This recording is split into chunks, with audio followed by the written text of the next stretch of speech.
روشنائی بنائی جائے اور دنیا کے سارے درختوں کو اگر قلم بنایا جائے اور محمد عربی صلی اللہ علیہ وآلہ وصحبہ اجمعین کی تعریف کو لکھایا جائے، پھر بھی ان کی تعریف کو نہیں لکھا جا سکتا۔ میرے دوستو، ان کی تعریف شروع میں کر کے چلے گئے، مکے اور مدینے کی بات کر کے چلے گئے، اور آپ نے ہاتھ اٹھا کر کے کہا بھی ہے کہ ہم سب کو خواہش ہے مکہ اور مدینے جانے کی، لیکن میرے دوستو ایک بار اور آپ حضرات ہاتھ اٹھا کر کہہ دے انشاءاللہ ہم سب ایک بار مدینہ ضرور جائیں گے۔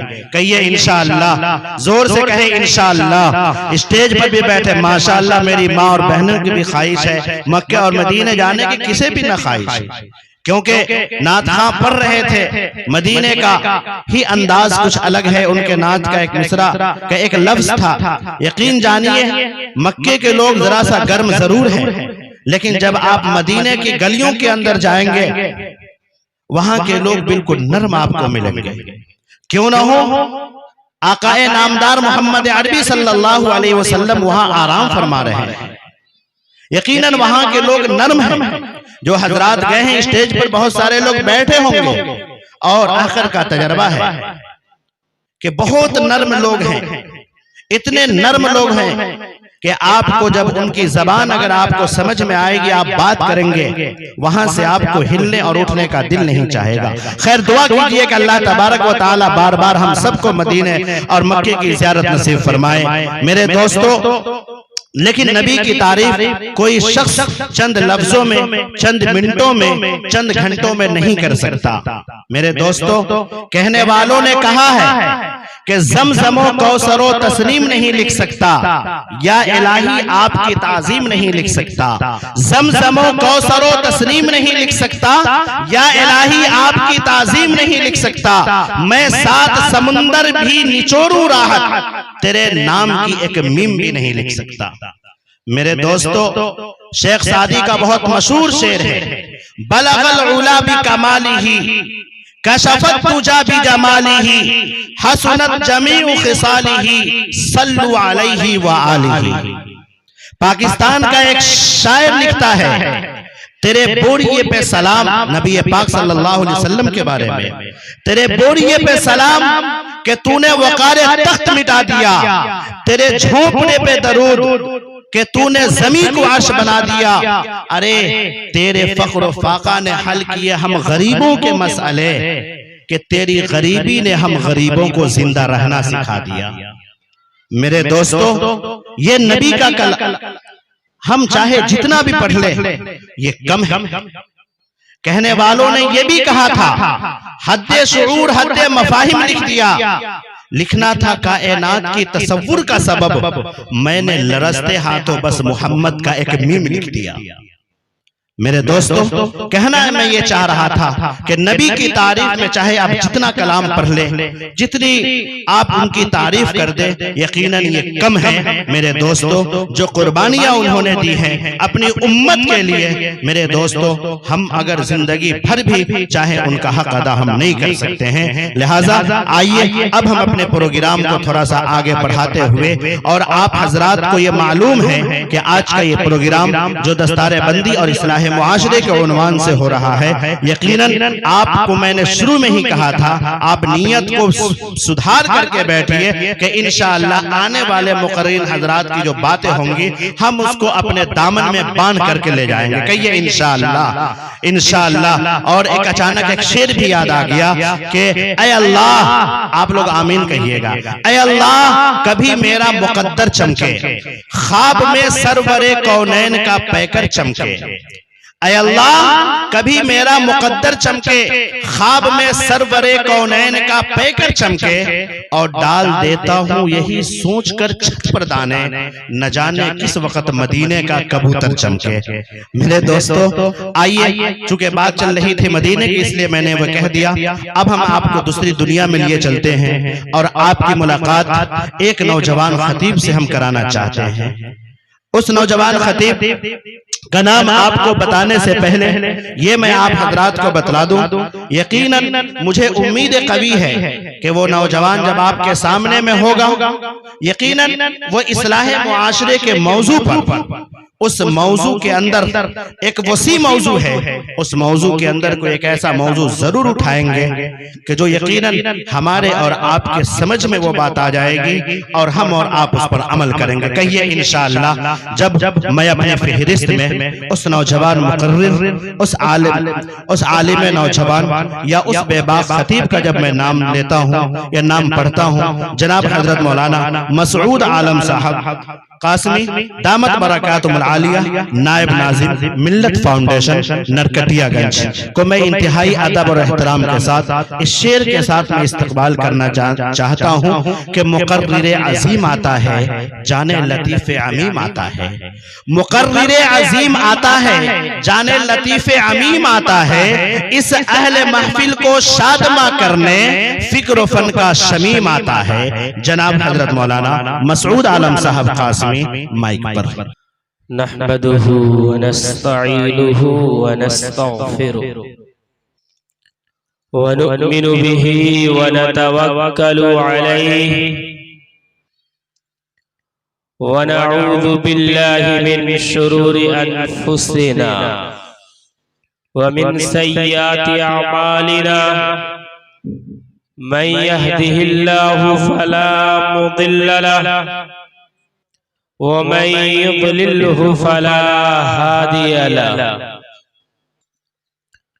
ونشهد أن لا إله إلا الله وحده لا شريك له، ونشهد أن محمدا عبده ورسوله.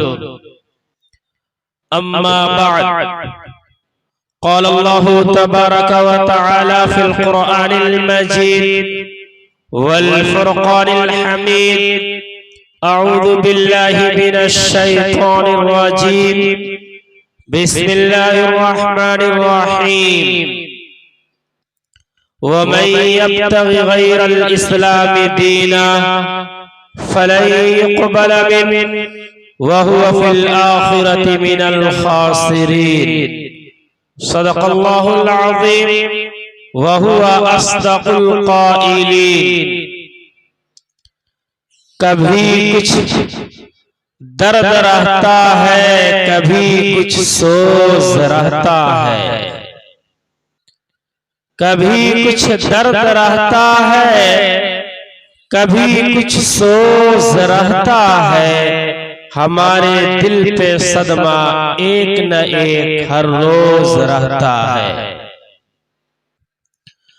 اٹھ کی اب بزم جہاں کا اور ہی انداز ہے، مشرق و مغرب میں تیرے دور کا آغاز ہے. اسٹیج پہ تشریف فرما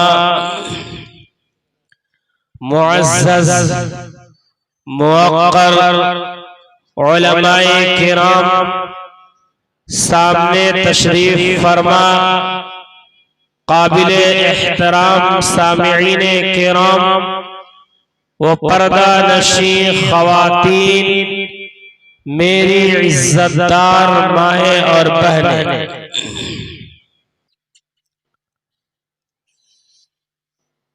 اللہ رب العزت نے اس کائنات کے اندر بے شمار مخلوقات پیدا کیے ہیں، لیکن تمام مخلوقات میں سب سے اشرف، سب سے اعلیٰ اور افضل کوئی مخلوق اللہ نے بنائی ہے تو وہ یہ انسان ہے، یعنی ہم اور آپ ہیں. اللہ رب العزت نے اس چیز کو قرآن مقدس میں بڑی ہی پختگی کے ساتھ بیان کیا ہے. اللہ فرماتا ہے وَالتِّينِ وَالزَّيْتُونِ وَطُورِ سِينِينَ وَهَذَا الْبَلَدِ الْأَمِينِ لقد خلقنا الانسان فی احسن تقویم،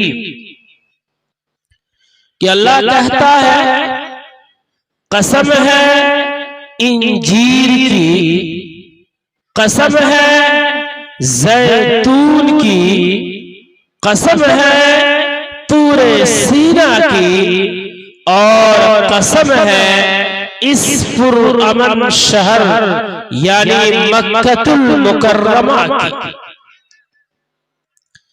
یہ چار قسمیں کھاتا ہے۔ کون کھا رہا ہے؟ کوئی عام انسان کھا رہا ہے، کوئی ولی کھا رہا ہے، کوئی شہید کھا رہا ہے، کوئی پیغمبر کھا رہا ہے۔ ہرگز ایسا نہیں، بلکہ اس کائنات کے ذرے ذرے کا خالق، ذرے ذرے کا مالک رب السماوات والارض کھا رہا ہے۔ یہ چار قسمیں کھا کر اللہ کہتا ہے کہ اے انسانوں، ہم نے تمہاری یقین کے لیے، تمہیں اعتماد دلانے کے لیے، تمہارے دل دماغ میں اس بات کو بیٹھانے کے لیے میں یہ چار قسمیں کھا کر کے کہتا ہوں کہ لقد خلقنا الانسان فی احسن تقویم، کہ اس کائنات کی سب سے خوبصورت مخلوق اے انسان ہم نے تم کو بنایا ہے۔ سب سے خوبصورت سانچے میں اے انسان ہم نے تم کو ڈالا ہے۔ اللہ رب العزت نے جیسے ہم انسانوں کو اعلیٰ بنایا ہے، اشرف بنایا ہے، افضل بنایا ہے، ایسے ہی اللہ نے ہماری اور آپ کی اس افضلیت کو، اشرفیت کو برقرار رکھنے کے لیے ہمیں ایک خوبصورت دین عطا کیا ہے، ایک خوبصورت مذہب عطا کیا ہے، جس کے بارے میں خود رب کائنات ارشاد فرماتا ہے کہ ان الدین عند اللہ الاسلام، کہ اللہ کے نزدیک اگر کوئی دستور حیات، قانون زندگی معتبر ہے تو وہ دین اسلام ہے۔ یعنی اگر کوئی انسان یہ چاہتا ہے کہ دونوں جہاں میں اعلیٰ اور افضل بن کر باقی رہے، سرخ روح ہو کر رہے، تو اسے چاہیے کہ اپنی زندگی کی بود و باش میں، رہن سہن میں، نشست و برخاست میں، معاملات زندگی میں، معاشرات زندگی میں، یعنی ہر شعبے میں وہ ان طریقوں کو اختیار کرے جسے قرآن اور حدیث یعنی دین اسلام نے بیان کیا۔ اگر کوئی انسان اپنی زندگی کے معاشرت، رہن سہن، بود و باش، شادی بیاہ میں ایک ایسا طریقہ اختیار کرتا ہے جو طریقہ قرآن سے ثابت نہیں ہے، حدیث سے ثابت نہیں ہے، صحابہ کا عمل نہیں رہا ہے، اب وہ انسان چاہے دنیا والوں کے نزدیک جتنا کامیاب ہو جائے، کامران ہو جائے، مقبول ہو جائے، لیکن اگر اس کا طریقہ، اس کی زندگی، اس کی معاشرت، اس کی شادی ویواہ اگر اسلام کے طریقے کے خلاف ہے، نبی کے طریقے کے خلاف ہے، پیغمبر کی سنت کے خلاف ہے، تو رب کریم نے قرآن میں اعلان کر دیا اور یہ بتا دیا کہ وَمَن يَبْتَغِي غَيْرَ الْإِسْلَامِ دِينًا فَلَن يُقْبَلَ مِنْهُ وَهُوَ فِي الْآخِرَةِ مِنَ الْخَاسِرِينَ۔ کہ انسانوں، تمہارا طریقہ اگر قرآن کے خلاف ہے، حدیث کے خلاف ہے، تو یاد رکھو وَهُوَ فِي الْآخِرَةِ مِنَ الْخَاسِرِينَ، ایسا انسان دنیا و آخرت دونوں جہاں میں ذلیل ہوگا، رسوا ہوگا، ناکام و نامراد ہوگا۔ آج ہمارے معاشرے میں بہت سارے ایسے طریقے ہیں جو اسلامی طریقہ نہیں ہے، اسلامی تہذیب نہیں ہے، اسلامی تمدن نہیں ہے، اسلامی ثقافت نہیں ہے، اسلامی رسم و رواج نہیں ہے، لیکن پھر بھی یہ مسلم معاشرہ اسے مضبوطی سے پکڑا ہوا ہے، اختیار کیے ہوئے ہے۔ میں ان تمام طریقوں کو اس مختصر وقت میں بتانا نہیں چاہتا، میں صرف ایک طریقہ بتا رہا ہوں جو انتہائی تیزی سے ہمارے معاشرے میں پھیل رہا ہے، بلکہ بام عروج کو پہنچ رہا ہے، اور ہر معاشرہ، ہر فرد کسی کمی پیشی کے ساتھ اس میں مبتلا نظر آتا ہے، جبکہ وہ طریقہ اسلام کا طریقہ نہیں ہے، اسلام کی تہذیب نہیں ہے، اسلامی تمدن نہیں ہے، نبی کی سنت نہیں ہے، صحابہ کا طریقہ نہیں ہے، اولیاء کرام کا نہج نہیں ہے۔ وہ کون سا طریقہ ہے؟ وہ طریقہ ہے ہمارے معاشرے کا جہیز۔ آج ہمارے معاشرے میں جہیز کا لینا، جہیز کا دینا گناہ سمجھا ہی نہیں جا رہا ہے۔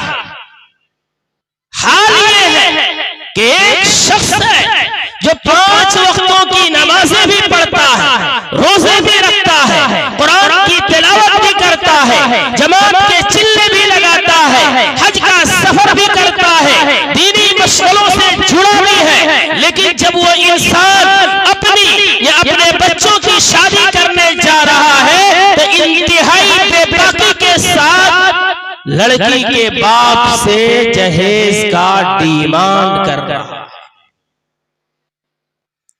جبکہ یہ جہیز ہمارے معاشرے کی ایک لعنت ہے، ایک ناسور ہے، ایک دیمک ہے جو پورے اسلامی معاشرے کو، اسلامی اقدار کو، اسلامی تہذیب و تمدن کو، انسانیت کے حسن معاشرت کو چاٹ چاٹ کر کے کھوکھلا کر رہا ہے۔ اس جہیز کی وجہ سے ہمارے معاشرے کے اندر ایک بیٹی کی شادی کتنی مشکل ہو گئی ہے، اس کا صحیح اندازہ وہ شخص ہی لگا سکتا ہے جس کے گھر میں کوئی بیٹی ہے۔ اس جہیز کے نقصانات کو میں کن الفاظ میں بیان کروں؟ آج electronic media, print media, social media کا دور ہے، ہر آدمی خبروں سے جڑا ہوا ہے، خبروں کو دیکھ رہا ہے، خبروں کو پڑھ رہا ہے۔ میں آپ سے پوچھنا چاہتا ہوں، کیا ہم اور آپ یہ خبریں نہیں دیکھ رہے ہیں، یہ خبریں نہیں سن رہے ہیں، مشاہدہ نہیں کر رہے ہیں کہ اس جہیز کی وجہ سے کتنی بہن اور بیٹیوں نے خودکشیاں کر لی، اس جہیز کی وجہ سے کتنے ہنستے کھیلتے گھر اجاڑ دیے گئے، اس جہیز کی وجہ سے کتنی خوبصورت بیٹیاں، خوبصورت بیٹیاں بڑھاپے کی عمر کو پہنچ گئی۔ کیا ہماری آنکھوں پہ پٹی پڑ گئی ہے؟ ہم نے اپنے کان میں روئی ٹھوس لیا ہے، ہم نہیں دیکھ رہے ہیں، نہیں سن رہے ہیں کہ اس جہیز کی وجہ سے کتنی اما عائشہ کی بیٹیاں، بہن فاطمہ کی بہنیں اپنے جسموں پر پیٹرول چھڑک کر کے اپنے آپ کو خاکستر کر گئی۔ بے شک یہ تباہیاں کم ہیں، اس سے بڑی تباہی جو اس جہیز کی وجہ سے، نکاح کو مشکل بنانے کی وجہ سے ہمارے معاشرے میں رونما ہو رہا ہے، وہ ہے کہ اس جہیز کی وجہ سے کتنی بہن اور بیٹیاں ارتداد کے بہانے کھڑی ہی نہیں بلکہ مرتد ہو گئی اور اپنے اسلام کو خیر آباد کہہ چکی ہے۔ میرے دوستوں اور بزرگوں، پردہ نشین خواتین، میری مائیں اور بہنیں، میری باتوں کو غور سے سنیں۔ آج کا یہ پروگرام جو آپ نے اصلاح معاشرہ کے عنوان سے، وہ دستارِ بندی کے عنوان سے سجا رکھی ہے، تو آپ اس سے ایک پیغام لے کر جائیں، معاشرے کی اصلاح کی فکر لے کر کے جائیں اور سمجھنے کی کوشش کریں کہ اس جہیز کی وجہ سے معاشرے کی جو صورتحال ہے، ہماری بہن اور بیٹیوں کے جو حالات ہیں، وہ انتہائی ناگفتہ بہ۔ ذرا غور کریں کہ یہ مسلم بچیاں جو خودکشیاں کر رہی ہے، جو جہیز کی بھیک چڑھ رہی ہے، جن کی عفت اور عصمت کا سودا کیا جا رہا ہے، جن کو بازاروں میں نیلام کیا جا رہا ہے، جن بہن اور بیٹیوں کو کسی کے نکاح میں ہو کر پاکیزہ زندگی گزارنی چاہیے، وہ بہن اور بیٹیاں وقت پہ شادی نہ ہونے کی وجہ سے جہیز کے ڈیمانڈ کہ اس کے باپ کے پورا نہ کر پانے کی وجہ سے وہ ناجائز تعلقات میں مبتلا ہو رہی ہے، برباد ہو رہی ہے۔ ذرا سوچیں کہ ان بہن اور بیٹیوں کی تباہی کا ذمہ دار کون ہے؟ ان کی ذلت و مسکنت کا ذمہ دار کون ہے؟ وہ معاشرے کے کون لوگ ہیں جو انسانیت کے حلیے میں بھیڑیاں اور درندے ہیں، جو اپنی اور اپنے بچوں کی شادیوں میں ساری شرم و حیا کو بالائے طاق رکھ کر کے جہیز کا مطالبہ کرتے ہیں؟ وہ کون لوگ ہیں جو اسلام کی شہزادیوں کو بازاروں میں نیلام کر رہے ہیں؟ وہ کون لوگ ہیں جو مجبور کر رہے ہیں کہ ہماری اسلام کی مقدس شہزادیاں اپنے ایمان کو چھوڑ کر غیروں کے ہاتھوں میں جائیں؟ وہ کون لوگ ہیں؟ وہ ہمارے معاشرے کے، وہ ہمارے مالدار بھائی ہیں، وہ غریب بھائی ہیں، وہ معاشرے کے شریف بھائی ہیں، وہ حافظ صاحب ہیں، وہ عالم دین صاحب ہیں، وہ انجینئر اور ڈاکٹر اور پروفیسر کی ڈگریوں والے ہیں، جو انسانیت کے حلیے میں درندہ ہے، بھیڑیا ہے، قاتل ہے، خونخوار جانور سے بدتر ہو کر اپنے شادیوں میں جہیز کا مطالبہ کر رہے ہیں۔ بے شک آپ غور تو کریں، معاشرے کو کیسا تباہ کر دیا ہے، معاشرے کو کیسا برباد کر دیا ہے۔ ایسے ایسے ڈیمانڈ کیے جاتے ہیں کہ ایک لڑکی کا باپ جب سنتا ہے اس کی دماغ کی گھنٹیاں ہل جاتی ہیں۔ جبکہ حال یہ ہے کہ ہمارے آقا جناب محمد الرسول اللہ صلی اللہ علیہ وسلم نے حدیث پاک میں فرمایا کہ اے انسانوں، تم نکاح کو اتنا آسان کرو کہ زنا مشکل ہو جائے، لیکن آج کا یہ مسلمان اسی نبی کا کلمہ پڑھنے والا، اسی نبی کا نام لینے والا، اسی نبی کی نمازیں پڑھنے والا، اسی نبی کے دین پر عمل پیرا ہونے کا دم بھرنے والا، اس مسلمان نے اپنے نکاح کو اتنا مشکل بنا دیا ہے کہ معاشرے میں زنا آسان ہو گیا، نکاح مشکل ہو گیا۔ ذرا ہم اور آپ غور کریں، حال یہ ہے شرعی نقطہ نظر سے کہ جہیز کے نام پہ ایک سوئی کا بھی ڈیمانڈ کرنا جائز نہیں ہے۔ اگر کوئی لڑکا یا کوئی لڑکا والا لڑکی کے باپ سے ایک سوئی بھی ڈیمانڈ کرتا ہے، یہ ڈیمانڈ کرنا حرام ہے۔ ایک لقمہ بھی مانگ کے کھاتا ہے، وہ لقمہ کھانا نہیں ہے، وہ آگ کا انگارہ ہے۔ اور جہیز کا لینا یہ ایسا گناہ ہے، یہ ایسی معصیت ہے، یہ ایسی اللہ کے رسول کی نافرمانی ہے کہ ایک شخص اگر 1 روپیہ بھی جہیز لیتا ہے اور پھر اس کے بعد راتوں دن اللہ کے سامنے ہاتھ پھیلاتا ہے، تہجد میں اٹھ کر اللہ کے سامنے روتا ہے، حج کا سفر کر کے کعبۃ اللہ کی چادر کو پکڑ کر کے روتا ہے اور اللہ سے کہتا ہے کہ رب کریم، ہم نے اپنی یا اپنے بچوں کی شادی میں جہیز میں 4 ویلر لیا تھا، 2 ویلر لیا تھا، کپڑے لیے تھے، زیورات لیے تھے، فرنیچر کے سامانوں کا ڈیمانڈ کیا تھا۔ اے رب کریم، آج احساس ہو رہا ہے کہ ہم نے بڑا گناہ کیا ہے، تو بھی اللہ اس گناہ کو معاف نہیں فرمائے گا۔ یا علماء موجود ہیں، ہمارے ناظم جلسہ کئی جلسوں کے بعد آج ایسی مہذب نظامت سننے کو ہم کو مل رہی ہے، بڑی خوشی ہوئی۔ اللہ ان کی عمر میں علم میں برکت عطا فرمائے، آمین۔ یہ ایسا گناہ ہے کہ یہ گناہ توبہ سے بھی معاف نہیں ہوتا۔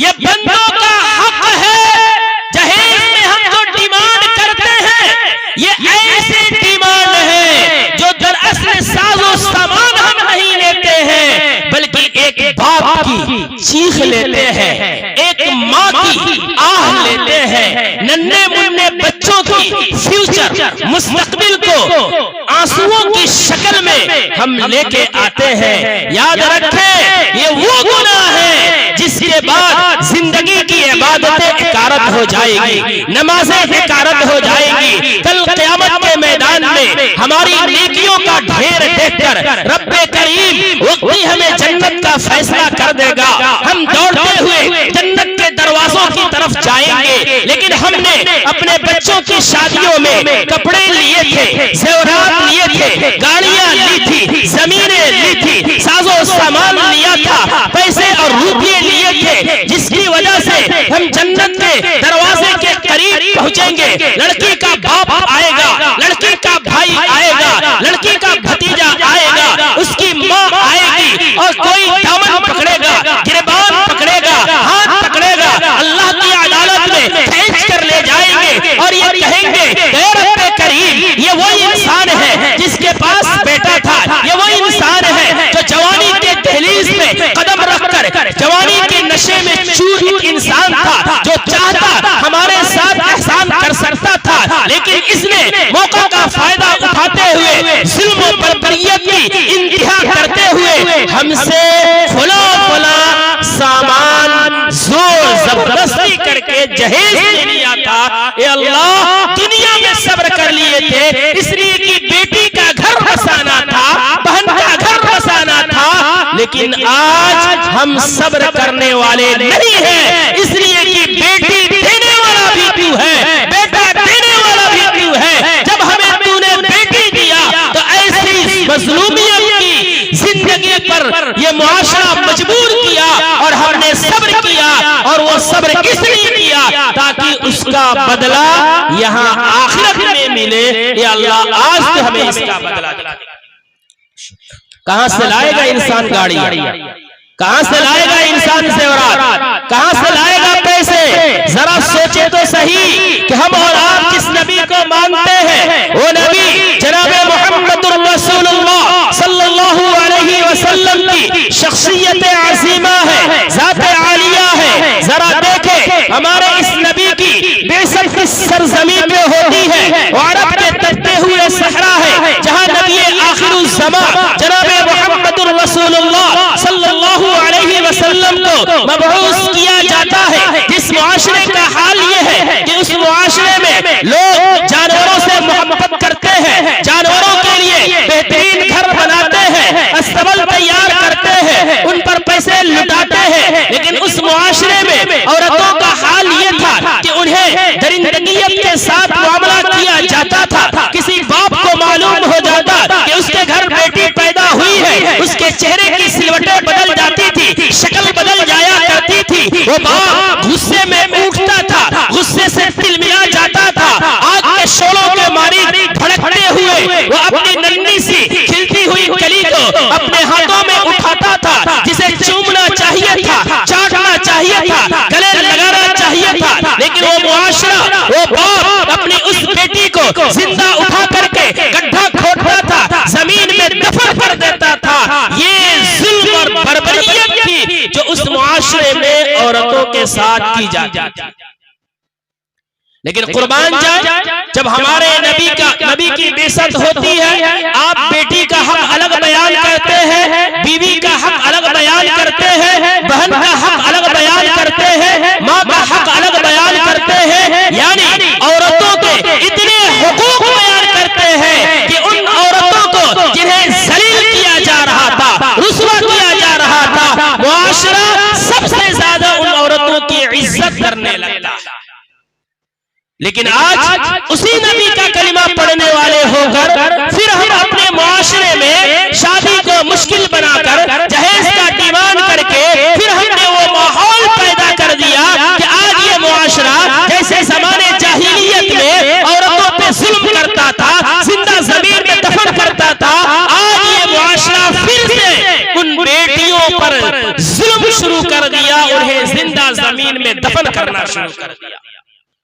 ذرا سوچیں کہ کل قیامت کے میدان میں ہم کیا جواب دیں گے؟ زندگی کی ڈور جب ختم ہوگی تو اس محبوب دو عالم کا سامنا کس منہ سے کریں گے؟ میرے دوستوں اور بزرگوں، ایک تلخ حقیقت کہنے جا رہا ہوں، ہمارے معاشرے کے اندر ایک شخص ہوتا ہے جو انتہائی بوسیدہ لباس پہنتا ہے، پراگندہ بالوں میں ہوتا ہے، پھٹے پرانے لباس میں ہوتا ہے، کاسے گدائی یعنی بھیک کا کٹورا اپنے ہاتھ میں لے کر کے ہمارے اور آپ کے سامنے آتا ہے، دروازوں پہ آتا ہے، کہتا ہے اللہ کے نام پہ 1 روپیہ دے دو، ہم اور آپ خوشی سے اپنے جیب سے ایک سکہ نکالتے ہیں، اس کے کٹورے میں ڈال دیتے ہیں، وہ لے کے چلا جاتا ہے۔ میں تلخ حقیقت کہنے جا رہا ہوں، مجھے معاف کیجئے گا لیکن کہنا یہ ضرورت ہے، حقیقت کو بیان کرنا یہ جرأت ایمانی ہے۔ یہ بھکاری جو کاسے گدائی لے کر، ہاتھ میں کٹورا لے کر، پھٹے پرانے لباس لے کر بھیک مانگتا ہے، یہ بھکاری اچھا ہے، یہ بھکاری بہتر ہے، اس لیے کہ یہ لوگوں کی مرضی سے لیتا ہے، خوشی سے لیتا ہے۔ اس سے بڑا بھکاری بلکہ انٹرنیشنل بھکاری ہے وہ انسان جو انتہائی سوٹ بوٹ میں، انتہائی عمدہ گاڑی میں سوار ہوتا ہے، خوبصورت اور خوشبودار پرفیوم میں معطر ہوتا ہے، لڑکی کے دروازے پہ جاتا ہے، عمدہ قسم کے ناشتے توڑتا ہے، بوٹیاں توڑتا ہے، لڑکی کو دیکھتا ہے، رشتہ پسند آ جاتا ہے، دوستی کا ہاتھ بڑھاتا ہے اور کہتا ہے کہ تیری لڑکی پسند ہے، خاندان پسند ہے، رشتہ پسند ہے، لیکن میں تیری بیٹی سے نکاح اسی وقت کروں گا جب ہمیں جہیز میں یعنی بھیک میں 2 ویلر مل جائے، 4 ویلر مل جائے۔ پوری زندگی بھیک مانگ کے کپڑے پہنے تھے، آج بچہ جوانی کے دہلیز میں قدم رکھا ہے، آج شادی کر رہے ہیں، اس لیے آج ہمیں 10 لوگوں کے کپڑے مل جائے، یعنی مختلف ڈیمانڈ کرتا ہے۔ یاد رکھیں وہ بھکاری جو پھٹے پرانے لباس میں بھیک مانگتا ہے وہ بہتر ہے، لیکن اس سے بڑا اور انٹرنیشنل بھکاری ہے وہ انسان جو رشتے کے نام پہ، دوستی کے نام پہ، بھائی چارہ کے نام پہ رشوت میں جہیز کا ڈیمانڈ کرتا ہے۔ اس لیے میرے دوستوں اور بزرگوں، خدا کے واسطے اپنی بیٹیوں کی حفاظت کرے، خدا کے واسطے اما عائشہ کی روحانی بیٹیوں کی حفاظت کرے اور یہ عزم کرے کہ آج تک اگر ہم سے کمی اور کوتاہی ہوئی، آج توبہ کرتے ہیں، اس ادارے کے پلیٹ فارم سے ہونے والے اس اجلاس میں ہم یہ عزم مصمم کرتے ہیں کہ اس کے بعد 1 روپیے کا جہیز میں ہم اور مطالبہ نہیں کریں گے۔ تمام ہاتھ اٹھائیں، جتنے لوگ ہیں سامنے ہاتھ اٹھائیں، بزدلی نہ دکھائیں، ہمت اور جرأت سے ہاتھ اٹھائیں، مائیں اور بہنیں بھی عزم کریں کہ آج کے بعد سے 1 روپیہ حرام کا ہم ڈیمانڈ نہیں کریں گے، اپنے خون پسینے سے محنت کر کے، ہمت کر کے گاڑیاں خریدیں گے، زمینیں خریدیں گے، عمدہ کپڑے بنوائیں گے، لیکن کسی لڑکی کے باپ سے 1 سوئی کا بھی ڈیمانڈ نہیں کریں گے۔ بولیے انشاءاللہ، زور سے بولیے انشاءاللہ۔ اللہ عمل کی توفیق عطا فرمائے۔ تو نکاح کو آسان بنانے کے لیے ایک کام تو یہ کرنا ہے کہ جہیز کے رواج کو ختم کرنا ہے۔ دوسری چیز جو ہمارے معاشرے کے اندر نکاح کو مشکل بنانے کا کام کر رہی ہے وہ کیا ہے؟ وہ ہے ہماری شادیوں میں ناچ گانے کا رواج، ناچ گانے کا رواج۔ ذرا غور کریں کہ آج ایک مسلمان کی شادی، نبی کا کلمہ پڑھنے والے شخص کی شادی جب ہوتی ہے تو اس شادی میں آرکیسٹرا آتا ہے جس میں ایسے گندے گندے گانے بجائے جاتے ہیں کہ ایک شرافت دار بہن اور بیٹی باحیا ماں اگر ان گانوں کو بار بار سنے تو اس گانے کی نحوست سے حیا ختم ہو جائے. ایک نابالغ بچہ اگر سمجھداری سے ان گانوں کو سنے تو وقت سے پہلے وہ بالغ ہو جائے. ایسے گندے گانے نکاح کے موقع پہ آرکیسٹرا میں بجایا جاتا ہے, بینڈ پارٹی لائی جاتی ہے, ڈی جے باندھا جاتا ہے. ہماری مائیں اور بہنیں جو پوری زندگی گھر سے باہر نہیں نکلتی ہے لیکن اس شادی کے موقع پہ بن ٹھن کے نیم اوڑیا لباس پہن کے زیب و زینت اختیار کر کے وہ گھروں سے باہر نکلتی ہے, پانی بھرنے کے نام پہ, پرچھاؤں کے نام پہ, نہ جانے کیسی کیسی چیزیں ہیں ان کے نام پہ وہ باہر نکلتی ہے. محلے کا کمینہ, محلے کا دیوس, محلے کا زانی لچائی نگاہوں سے انہیں دیکھ کر آنکھوں کی زنا کرتا ہے, دل کا زنا کرتا ہے, بسا اوقات ہاتھ کا زنا کرتا ہے. لیکن معاشرے کے لوگوں کو, شریف زادوں کو, اہل علم طبقہ کو یہ بدترین حالات دیکھ کر کے غیرت ایمانی جاگتی نہیں. ذرا غور کریں کہ نکاح ایک عبادت ہے جیسے نماز ایک عبادت ہے. اگر کوئی آدمی نماز کی نیت باندھ لے, گانا سننے لگے, مسجد میں چلا جائے, نماز بھی پڑھ رہا ہے, گانا بھی سن رہا ہے, ذرا سوچئے کوئی آدمی اسے برداشت کر سکتا ہے؟ جو آدمی کبھی مسجد میں نہیں جاتا اگر وہ بھی دیکھ رہا ہے کہ ایک شخص نماز کی نیت باندھ کے موبائل میں گانا بجا رہا ہے, وہ شخص اس کا گریبان پکڑے گا, مسجد سے کھینچ کے باہر نکالے گا کہ کمینہ نماز نہیں پڑھ رہا, نماز کا مذاق اڑا رہا ہے. ٹھیک اسی طرح سے نکاح بھی تو ایک عبادت ہے.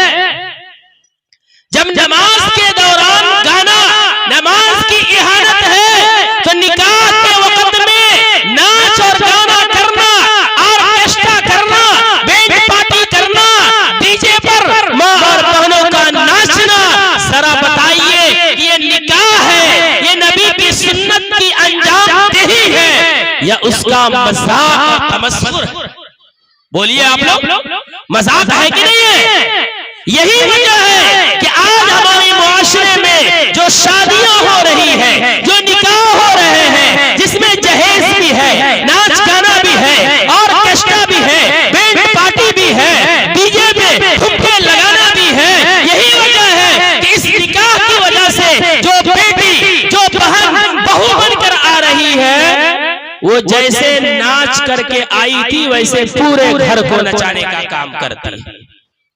پھر ہمارا بزرگ, پھر ہمارا نوجوان پریشان ہوتا ہے اور مولوی صاحب کے پاس پہنچتا ہے اور یہ کہتا ہے کہ یار جب سے شادی ہوئی ہے گھر میں سکون نہیں ہے, چین نہیں ہے, اطمینان نہیں ہے, ذرا کوئی تعویذ بنا دو کہ گھر میں سکون پیدا ہو جائے. کان کھول کر کے سن لے کہ اگر وہ مولوی صاحب, اگر وہ امام صاحب اگر پورے دنیا کا قرآن اکٹھا کر لے, دین کی کتابیں اکٹھی کر لے, بالفرض و تقدیر ان کتابوں کی ایک تعویذ بنا کر کے گھر کے دروازے پہ یا کسی فرد کے گلے میں لٹکا دے تو بھی قیامت کی صبح تک اس گھر میں چین سکون پیدا نہیں ہو سکتا.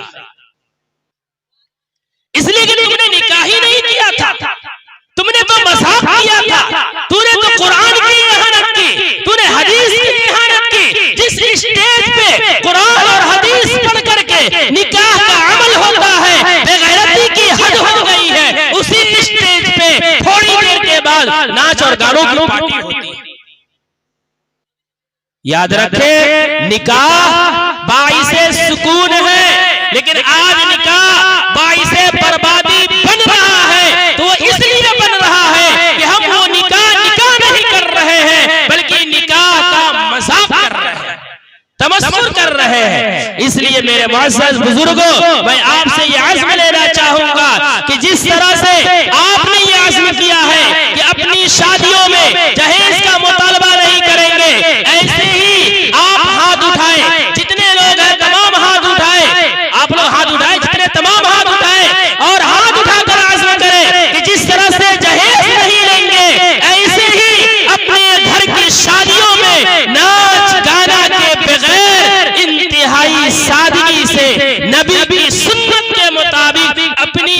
اپنے بچے اور بچیوں کی شادیاں کریں گے. بولیے انشاءاللہ, زور سے بولیے انشاءاللہ. اللہ بڑا خیر پیدا فرمائے گا. ایسا رشتہ کر کے دیکھے جس میں ناچ نہ ہو, جس میں جہیز نہ ہو, جس میں گانا نہ ہو, جس میں بینڈ پارٹی نہ ہو. دیکھے کر کے اس نکاح میں کتنا خیر پیدا ہوتا ہے, کتنی محبت پیدا ہوتی ہے.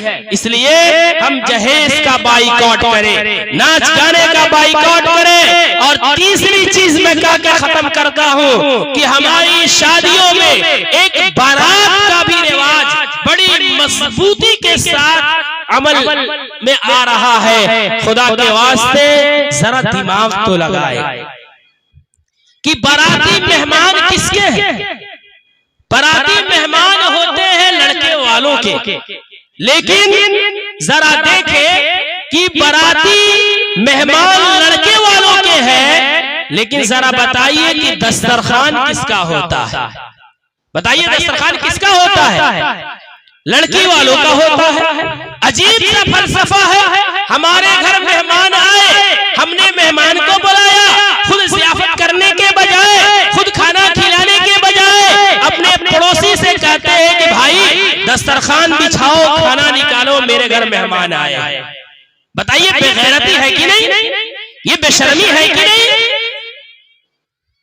اسی طرح سے جو بارات ہم لے جا رہے ہیں, یاد رکھیں یہ باراتوں کا دھوس جو جمایا جاتا ہے کہ لوگ ڈیمانڈ کرتے ہیں کہ ہمارے پاس 200 لوگ ہیں, ہمارے تعلقات بڑے مضبوط ہیں, ہم بڑے VIP لوگ ہیں, ہمارے رشتے بہت بڑے بڑے لوگوں سے ہیں, اس لیے ہمارے بچے کی شادی میں 10 باراتی نہیں ہوں گے, 20 باراتی نہیں ہوں گے, 50 باراتی نہیں ہوں گے, 100 200 400 500 باراتی ہوں گے. اور ڈیمانڈ کیا جاتا ہے کہ ہمارے باراتی مرغا نہیں کھاتے ہیں, کھسی کھاتے ہیں, فرائی کھاتے ہیں. پھر لڑکی والا مجبور ہو کے انٹرسٹ پہ پیسے لیتا ہے, سود و بیاج پہ پیسے لیتا ہے, اور ان پیسوں سے ان براتیوں کے لیے کھانے کا نصب کرتا ہے.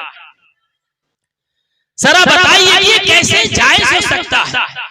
کسی کا دل توڑ کر کے, کسی کا دل دکھا کر کے, کسی کو قرض کے گڈھے میں ڈھک کر کے ہم اس کے یہاں بڑے لذیذ کھانا کھا رہے ہیں, اس کے دسترخوان کی زینت بن رہے ہیں. یاد رکھیں یہ جائز نہیں ہے. آپ کان کھول کر کے سن لیں, جو لوگ براتیوں میں بڑے دھوم دھام سے جاتے ہیں, ذرا عقل کو ٹھکانے لگا کر کے سن لیں, سمجھ لیں کہ عام طور سے میں آپ کو بتانا چاہتا ہوں, چونکہ ہم ایک تنظیم سے جڑے ہیں, ملت ڈیولپمنٹ فاؤنڈیشن, ہم اس تنظیم کے پلیٹ فارم سے نکاح کو آسان بنانے کا ہم لوگ کام کرتے ہیں, تحقیق کرتے ہیں, تو معلوم یہ چلا کہ 60 سے 65% شادیاں جس میں خرافات کا ڈھیر رہتا ہے, اس میں سود و بیاج پہ پیسے لیے جاتے ہیں, اور انہی پیسوں سے براتیوں کے لیے کھانے کا نصب کیا جاتا ہے, اور ہم اور آپ بڑے مزے میں ہو کر کے ان کھانوں کو کھاتے ہیں. ذرا ایک حدیث سنیں اور بات ختم کرنے جا رہا ہوں. علماء تشریف فرما ہے, ہمارے اکابر یہاں تشریف فرما ہے. مزید گفتگو میرے لیے درست نہیں ہے کہ اللہ کے رسول صلی اللہ علیہ وسلم نے فرمایا کہ درہم ربن یاکلہ الرجل وہو یعلم اشد من 36 زریۃ, کہ سود کا 1 درہم, 1 روپیہ, 1 سکہ اگر کوئی آدمی یہ جانتے ہوئے کھاتا ہے کہ یہ سود ہے, یہ بیاج ہے, یا یہ کھانا سود و بیاج والے پیسوں پہ مشتمل ہے, تو وہ انسان 36 مرتبہ زنا کرنے کا گناہ اپنی جھولی میں ڈالتا. میں نے بتایا کہ 60 سے 65% شادیاں جس میں غیر شرعی رسومات ہیں, انٹرسٹ پہ پیسے لیے جاتے ہیں, انہی پیسوں سے شادی کے سارے انتظامات کیے جاتے ہیں, جس میں براتیوں کے کھانے کا نظم ہوتا ہے جو سود و بیاج کے پیسوں پہ مشتمل ہوتا ہے. زندگی بھر حلال کمائی کے پیسے سے کھاتے ہیں, ایک دن بارات جا کر کے حرام کا لقمہ اپنے پیٹ میں ڈال کر کے چلے آتے ہیں. اس لیے میرے دوستوں اور بزرگوں، میں آپ سے گزارش کرنا چاہتا ہوں کہ آپ بارات جانے سے پرہیز کریں۔ زندگی بھر اپنا کھاتے ہیں، اپنا کھائیں۔ اگر کوئی بارات کی دعوت دے، اس سے کہے کہ دیکھو بھائی، ہم فری کا کھانا کھانے نہیں جاتے، کسی کی آہ نکال کر لقمہ ٹھوسنے نہیں جا سکتے۔ اگر تم باغیرت ہو، ولیمہ کرو، ولیمہ سنت ہے، بارات کا کھانا درست نہیں ہے، اس لیے ہم بارات نہیں جا سکتے۔ ایسا آپ حضرات عزم کریں۔ عزم کرتے ہیں کہ نہیں کرتے ہیں؟ ایک بار پھر سے میں آپ سے گزارش کروں گا کہ آپ تمام اپنے دل میں اس بات کو عزم کر کے جائیں کہ آج کے بعد سے نکاح میں جہیز نہیں لیں گے، ناچ گانا نہیں کریں گے، بارات نہیں جائیں گے۔ بولیے کریں گے ایسا؟ زور سے بولے، ہاتھ اٹھا کر کے بولے، جتنے لوگ ہیں ہمت سے ہاتھ اٹھائے کہ آج کے بعد کوئی جہیز نہیں، کوئی ناچ گانا نہیں، کوئی بارات نہیں۔ نبی کی سنت جو نکاح ہے، سنت طریقے پہ ادا کر کے اس کی برکتوں کو لے کر آئیں گے، نہ کہ سنت کا جنازہ نکال کے اس کے مضرات نقصانات کو لے کر کے آئیں گے، جس کی وجہ سے نسلیں تباہ ہوں گی، گھر تباہ ہوں گی۔ بلکہ اپنی نسل خاندان کو بچانے کے لیے، ایمان کو بچانے کے لیے، بہن اور بیٹی کو بچانے کے لیے آج عزم کر کے جائیں کہ اپنے گھر کی شادیوں میں انتہائی آسانی کا معاملہ کریں گے نا انشاءاللہ۔ اللہ ہمیں اور آپ کو کہنے سننے سے زیادہ عمل کی توفیق عطا فرمائے۔ وآخر دعوانا ان الحمدللہ رب العالمین۔ حضرات محترم، دیکھیے ابھی بہت ہی پرمغز اور بہت ہی بہترین اور اصلاح معاشرہ کے ہی عنوان سے ان تمام عناوین میں سے ایک اہم موضوع جہیز پر آپ سن رہے تھے۔ یقین جانیے جو وقت دیا گیا تھا اس وقت کے اندر ہی حضرت والا دامت برکاتہم نے ختم کر دیا۔ میں اس کا بے حد شکر گزار ہوں، ورنہ میں نے دیکھا بارہا جو وقت دیا جاتا ہے 10-15 منٹ تاخیر ضرور ہو جاتی ہے۔ لیکن ایک بات میں اور یہ بتلا دوں میرے دوستو، جو موضوع کہا گیا تھا یقین جانیے میں سلام پیش کرتا ہوں پروگرام کرانے والوں کو، اس مدرسے کے انتظامیہ کو، کہ آپ نے جو ان مقررین کا انتخاب کیا ہے یہ انتخاب ہی نہیں بلکہ یہ حسن انتخاب ہے۔ چونکہ جو موضوع دیا گیا یقیناً اس موضوع کو انہوں نے عقیدت کی چھلنی میں چھان کر اور ان معظم اور محترم علماء کرام کے ساتھ ساتھ ان عوام کے سامنے انہوں نے پیش کر دیا جو ہمارے معاشرے میں برائی ہے۔ مثلا انہوں نے جہیز کے عنوان سے بہت ہی عمدہ بہت ہی اچھی باتیں کر کے چلے گئے۔ میں دعا کرتا ہوں کہ اللہ تبارک و تعالی انہیں شاد و آباد رکھے، اللہ تبارک و تعالی ان کے عمر لمبی کرے، اور جس موضوع کو انہوں نے اٹھایا ہے ہم علماء کرام سے درخواست کرتے ہیں کہ آپ حضرات بھی اس موضوع کو اپنے مسجدوں کے اندر اور اپنے چھوٹے بڑے پروگراموں کے اندر ضرور اٹھائے۔ میں آج ہی کی بات کرتا ہوں، میں پٹنہ میں تھا رات اور صبح ایک صاحب یہ درخواست کر رہے تھے کہ میں اپنی بیٹی کی شادی کے لیے تقریباً 15 سال سے پریشان ہوں۔ اس شخص کی داڑھی پک چکی تھی، ایک بھی داڑھی کے بال سفید نہیں تھے، کالے نہیں تھے بلکہ سفید ہو چکے تھے۔ کہا کہ میں اپنی بچی کی شادی، میں نے کہا کیا مسئلہ ہے؟ کہا کہ الحمدللہ پڑھی بھی ہوئی ہے، میں نے رشتہ نہ ملنے کی وجہ سے اس لڑکی کو میں نے ایم اے تک کرا دیا، لیکن رشتہ آتا ہے پہلا مطالبہ جہیز کا ہوتا ہے، میرا دل کانپنے لگتا ہے۔ میرے دوستو آپ نے عزم کیا ہے، عزم مصمم کر لیجئے اور ان کے اس بیان سے اس کو آپ یہ لے جائیے کہ جہیز دیتے ہیں کیسے عجیب لوگ ہیں، جہیز دیتے ہیں کیسے عجیب لوگ ہیں، وراثتوں میں مگر بہن کو نہیں دیتے۔ میرے دوستو کہاں سے آئی لوگوں یہ رسم جہیز، کہاں سے آئی لوگوں یہ رسم جہیز؟ خدا کے دین میں اس کا کوئی سراغ نہیں ہے۔